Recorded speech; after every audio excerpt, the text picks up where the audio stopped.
Our joy as we worship right now, gathered under His grace and surrounded by high praise, is not an escape from reality. With all the power inherent in His presence, it's still a fact that all of us face tough times. Times a lot different than these moments of celebration. But tough times don't diminish the reality of His presence. Darkness will fall and clouds do gather. Shadows will come, but our faith and our confidence in Him need never be shaken. And when we face difficult times and trials, He will be with us to make a way.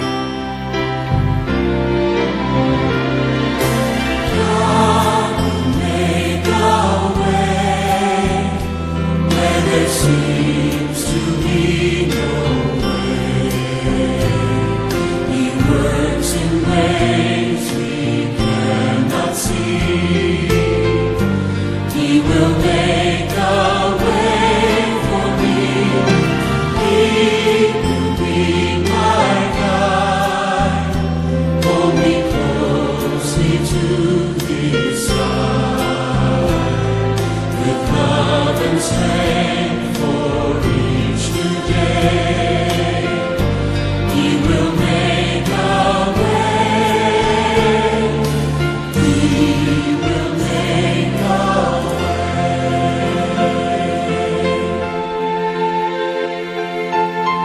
I remember receiving the phone call from my mother-in-law late one night, informing me that my wife's sister and husband had been involved in a terrible car accident. They had 4 young boys. Jeremy, the oldest, who was soon to be 9 years old, was killed instantly, and the other 3 were seriously injured. I felt so helpless when I heard the news. All the scriptures that came to my mind seemed to fall short of what I really wanted to say to them. But as I was praying for them, God gave me a song, and I wrote down the words. God will make a way where there seems to be no way.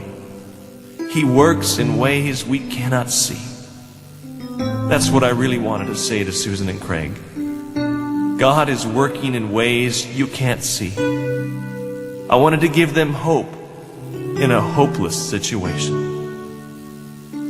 You may be going through a similar situation today, and you feel that God has forgotten you, but He hasn't. The Bible tells us that He has inscribed us in the palm of His hand. He is a God who can make a way where there seems to be no way. God will make a way where there seems to be no way. He works in ways we cannot see.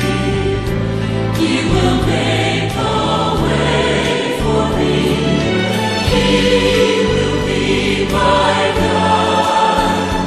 Hold me closely to His side. With love and strength for each new day, He will make a way. He will make a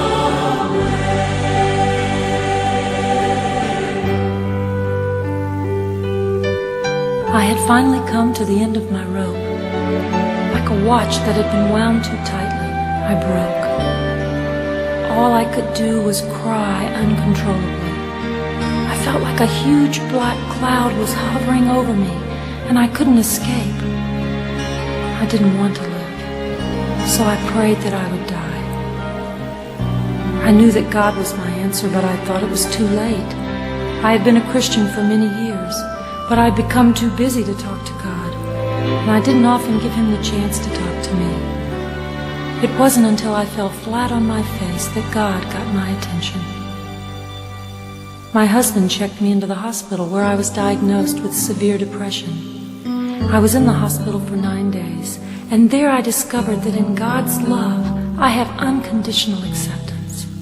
I need never fear rejection because He says He has put His seal upon me and given me His Spirit in